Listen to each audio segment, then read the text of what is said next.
ABBOT was a teenager during Pol Pot's regime. He remembers hearing the screaming of people being tortured and killed in this village temple turned prison.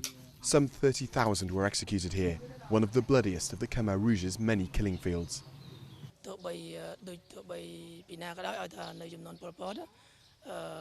They were tortured, shackled, and before the guards brought them here to be killed, they gave the prisoners no food to make them weak, so they would not be able to put up a fight.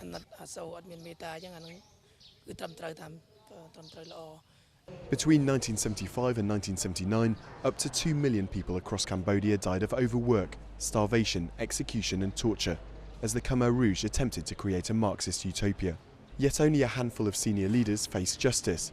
Most former members of the Khmer Rouge will never be prosecuted. CHHUM's 3 brothers, 2 uncles and an aunt were among the victims. But no one is facing trial for their deaths. Far from it. Every day, CHHUM must face former prison guards who still live in the village. There's nothing that we can do because now we are not allowed to take revenge. Inside, we still feel hatred. But if we follow our anger, we will end up in jail. Chuan Chon is one of those former Khmer Rouge guards. He's now working as a warden at a drugs rehabilitation centre.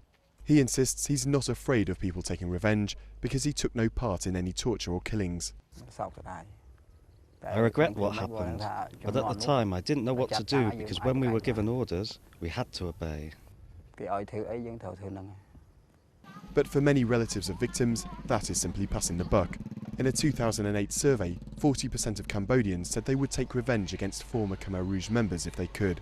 For them, the country's UN-backed War Crimes Tribunal doesn't go far enough. As a nation, as a society, I think that the tribunal is very significant.